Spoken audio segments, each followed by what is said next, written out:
That down, let's move on to this. Netflix did their Tudum series, which, by the way, that is a great title.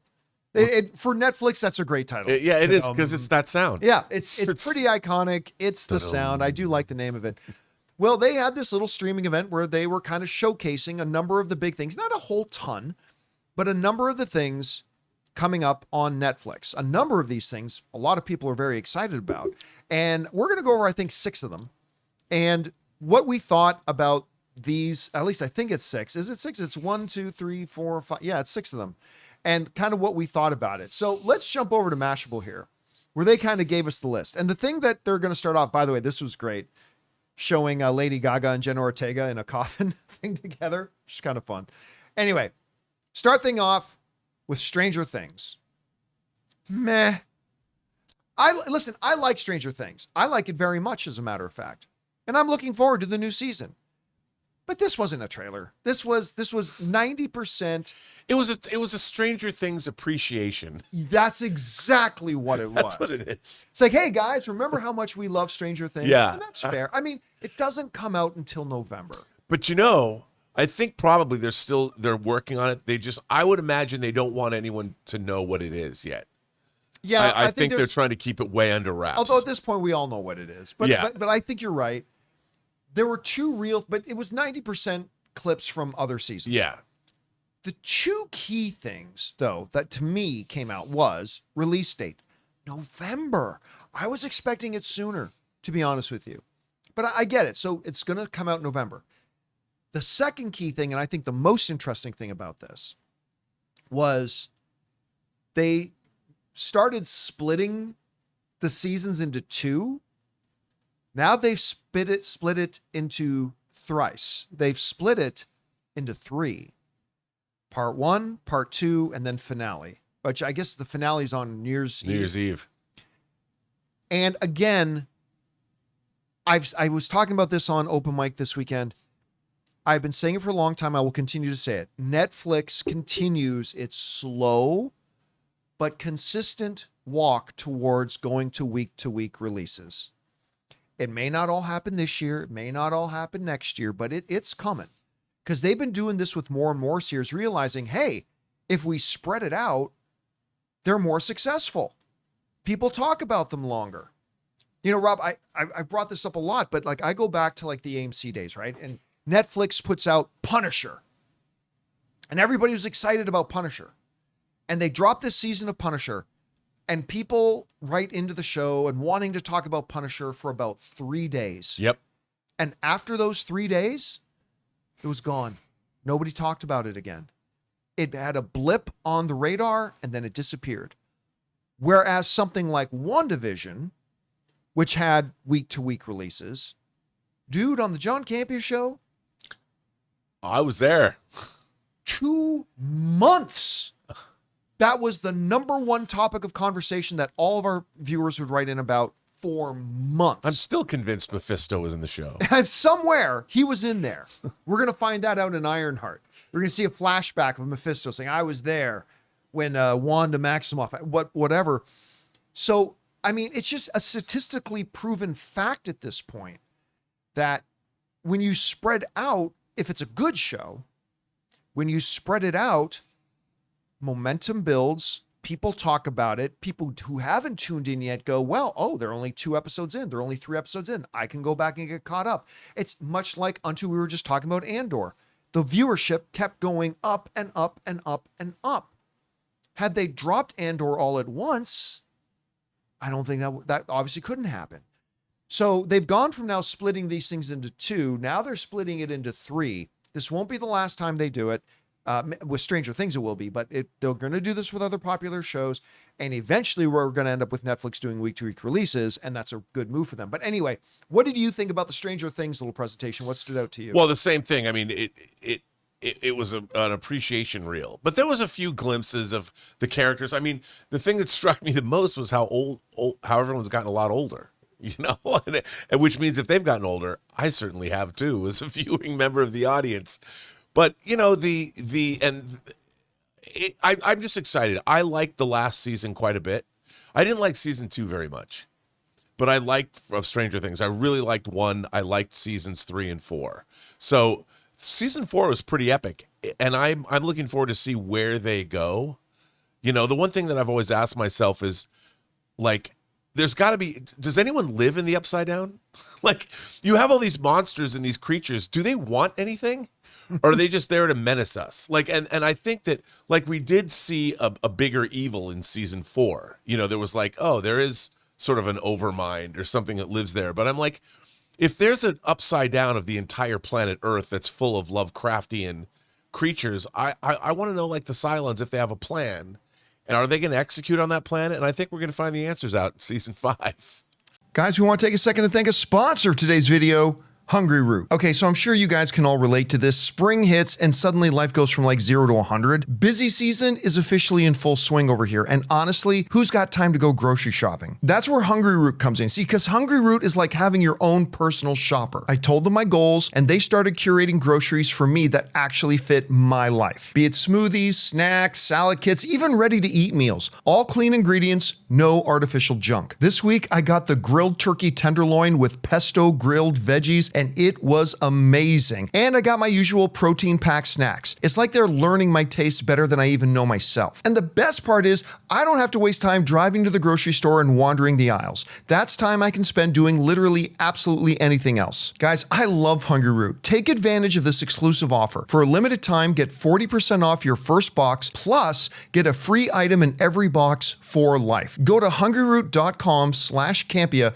and use the code Campea. That's hungryroot.com/Campea, code Campea, to get 40% off your first box and a free item of your choice for life. hungryroot.com/Campea, code Campea. All right. The next thing up that they highlighted was Knives Out 3. Wake Up Dead Man. I think that's the name of it. Yeah. And they also gave us like a more full list of the cast. What a great list. Josh O'Connor, Glenn Close, Josh Brolin, Mila Kunis as a sheriff, Jeremy Renner, Kerry Washington, Andrew Scott, Carly Spaney, Daryl McCormick, Thomas Hayden Church. This looked great. Now, I'm already a fan of the Knives Out franchise. I thought the trailer looked awesome. What do you think about it? Oh my God. Yes. I mean, I there was something about the tone of it too. You know, I love the fact that Benoit Blanc has now become a pop culture icon in a way. I mean, it's only 2 movies, but there's something about, look, I didn't think Glass Onion was great. I did. I thought it was wonderful. I thought it was good. I liked it. Just seemed a little slight to me. But I mean, it was a beautiful, I love the fact that it was totally different than the first one. Yeah. And this one kind of looks, I mean, for the little glimpse that we got of it, but I really love this franchise a lot. I'm very excited about what they showed. I didn't know all the, I love Thomas Hayden Church. I don't think we see him enough. Yep. You know, and I can't go wait all the way back to The Outsiders. Yeah. I mean, I love Thomas Hayden Church. And this looks, it looks really good. By the line of the trailer, this isn't a miracle, it's a murder. And I solve murders. I love that line. All right. Next thing up they had was a trailer for Squid Game Season 3. This is an odd thing for me, I have to confess. I loved Squid Game. Didn't watch Season 2. At all? Nope.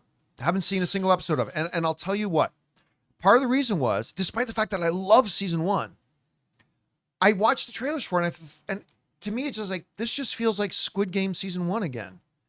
Now, I have had a number of people tell me that Season 2 is quite good. It is. And I got to say, this trailer looks great to me. This Season 3 trailer looks really great, and I think it's kind of motivated me now to maybe go back and watch Season 2. What did you think? Okay.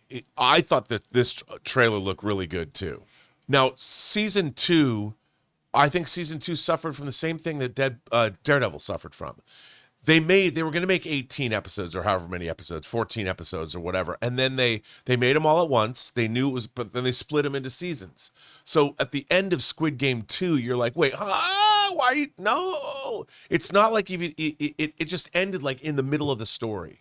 So I think by holding off, wait until Season 3 drops and then binge them all, because it's going to be, I think, one long story that's going to be much more satisfying than watching Season 2. The only thing, Season 2 is really intriguing, but the only thing was, it felt like you're being led down a road that just, wait, we have a lot more to go. And it just ended. It ended at a place where I'm like, wait, what? And that bothered me. So I think when you watch all of it, you're going to have a much more satisfying experience. But the trailer looks great. Yeah, and I mean, to me, the trailer was so good. And like I said, it's motivated me now to go back and watch season 2. So I think I'm going to do that. All right. Next up was the little promo piece for One Piece Season 2 with Chopper. Yawn. Look. Hey, look. Let me be clear here. I've for a long time had people tell me, John, you should watch One Piece, like the anime series, right? So I went back and tried the animated series. Didn't work for me, to be honest with you. Then the live action series came out and people said, give it a shot. So begrudgingly, I watched it. I really like the One Piece live action show. I had a lot of fun with it. And like you got these characters who at first kind of seem a little cheesy to me, but they became somehow very endearing. And I really started to like the show. I really like One Piece Season 1. And I am looking forward to One Piece Season 2. I was looking forward to an actual trailer for One Piece Season 2. Now I get it. It's not coming out till 2026, so it's still a ways off. I didn't watch the volumes of One Piece animated stuff, so I don't know, nor do I give a shit about Chopper. Hey, listen, you can bring this up. Chopper looked adorable. Don't get me wrong. Like in this little preview piece, it looked adorable, but since I don't know the character, I don't care about the character. I wanted to see a One Piece Season 2 trailer. I wanted to see the characters I knew. So just being honest with you, my reaction to the One Piece little promo piece was yawn. I agree. It did nothing for me. I'm like, okay, but just because, look, I think One Piece, anime is an acquired taste. Yeah. And I think it's much easier for, like, I've loved certain kinds of anime. I started watching Marine Boy and Speed Racer when I was a little kid, and Space Battleship Yamato and Robotech, Macross, and then all the 80 Gundam. But modern anime is kind of more of a acquired taste. And I think that One Piece made One Piece, the live action One Piece made One Piece palatable for people that anime might not work for them. So I thought that was a good idea. But bringing up a character like this, while the character is really well done, I wanted more. Give me more. What am I going to see in season 2? All right. Next thing up is probably the thing I heard most people buzzing about over the weekend. Guillermo del Toro's Frankenstein. Because it's Guillermo del Toro, I have expectations. Yeah. Trailer meets it. Trailer met those expectations. This thing looks great. I'll go so far as to say this. I think it looks like a better version of Nosferatu. I think it's got all the strong point. I mean, again, I'm just talking about the trailer. Okay. I haven't seen the movie. Movie could be a totally different experience, but I felt like this had all the best things that were great qualities about Nosferatu without all the things that kind of dragged Nosferatu down for me. This looks like it's going to be gripping. Oscar Isaac looks amazing in it. And yeah, and that scene when he's climbing back on the ship and like throwing, oh my God, Victor. I'm like, oh my God. I think this was the winner of Tudum. I think the Frankenstein trailer was the winner of Tudum. I thought it looked great. What did you think about it? 100%. I mean, even Guillermo del Toro's lesser efforts, like I'm not a huge fan of Crimson Peak, but I bought it on 4K anyway because I love the way it looks. He has a way, the way he lights things, the way as soon as this trailer started with like that, it's like a long distance shot of the frozen wilderness or whatever, and the boat, and I'm like, I am so in. Like this is, and like you said, look at this shot that's on screen right now. I mean, come on. It's just like he is transporting you into, and this is a live action set. He's transporting you. Guillermo del Toro's world is a place that he's a true visionary. Yeah. And he's a visionary, like Terry Gilliam's a visionary, but a lot of his movies I just don't connect with me. Whereas Guillermo del Toro decided, I'm going to make a kaiju giant robots movie. And I'm like, yes, sir. Yes, you did. And I love it so much. And so I'm watching this, and Guillermo del Toro loves classic horror. I mean, he loves classic horror. If you watch his first movie, Kronos, which is kind of an interesting take on the vampire lore, he has such a point of view. And when you watch a movie of his, you really feel it's experiential. It really is. Yeah. I mean, you really feel transported somewhere. And this movie looks dope. I mean, how many times are they going to give us a new Frankenstein story? As Poor many Things. times as you want. Oh, well, if you that's make it. good. I mean, I'll watch a Poor Things. That's kind of a Frankenstein story. It's absolutely. I'll is. watch this. I mean, I'm like Guillermo del Toro doing Frankenstein. Going, yes. I mean, which is cool because we got Universal, Blumhouse, The Invisible Man, Wolfman. You know, we're getting all the What's classical. the Christian Bale one that Maggie Gyllenhaal directed? Oh, the one that's coming up that we Yeah. haven't seen. I can't wait. What is that called? Oh, you weren't in the no, I presentation? was in the Oh, presentation. yeah. How That good did that presentation look? looked amazing. It's yet another Poor Things, another Frankenstein. Unbelievable. Holy crap, it looked good. Unbelievable. And I can't remember the name of it. The No, Bride. The The Bride Bride. is what it's called. Thank you. Draven Dresden in the live chat was Yeah. the first one to bring I it mean, up. and I'll tell you one thing. This Frankenstein and Gyllenhaal's The Bride, there's a double feature. Yeah. Yeah. I This, can't wait. This looks great. I cannot wait for both of these. All right. The last one we're going to talk about here was the long-awaited trailer for Happy Gilmore 2. I, like everybody else, love Happy Gilmore. Yeah.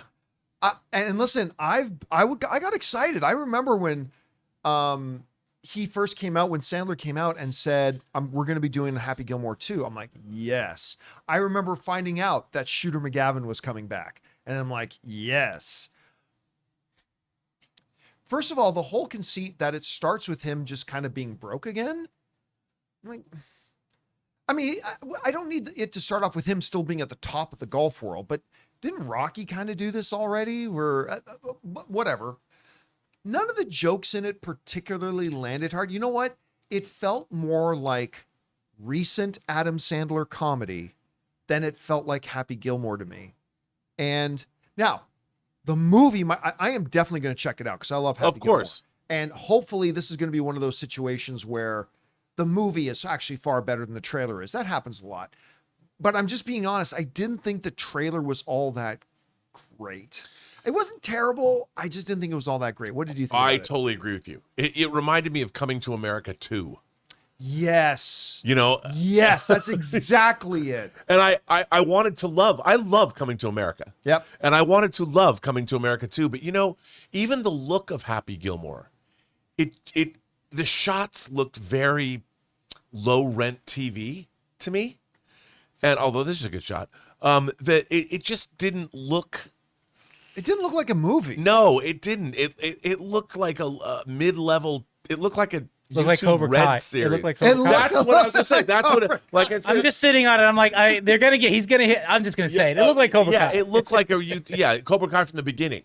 Yeah. It just, for whatever reason, it didn't look. They probably didn't have the budget for it or whatever. But you know, I hope it's good.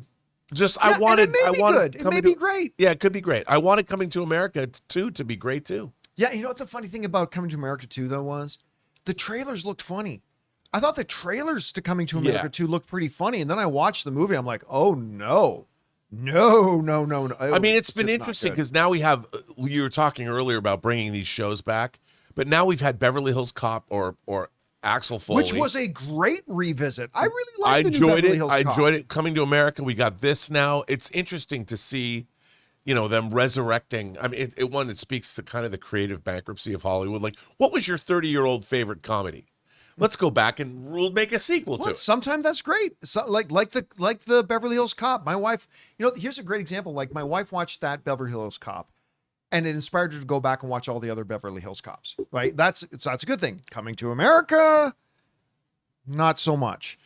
This really does look like a made for Netflix thing, whereas Frankenstein looks like it's made for cinemas. And Yeah. it should be playing in cinemas. It's wild to me that it's not going to play. in cinemas. Netflix, you're so stupid. It's bizarre, like to think that David Fincher has gone to, and now Guillermo del Toro, two of our great stylists, you know, are now Netflix boys. Money. I know. Netflix boy.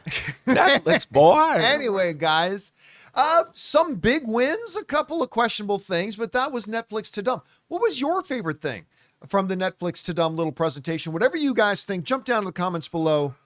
and leave your thoughts there. Hey guys, thanks so much for watching this video. Make sure you like the video, leave a comment, and subscribe to our channel. And don't forget, we have a daily podcast called the John Campea Show podcast, available on Apple Podcasts, Spotify, or your favorite podcasting app of choice. Go and subscribe to it today so it'll be there when you need it.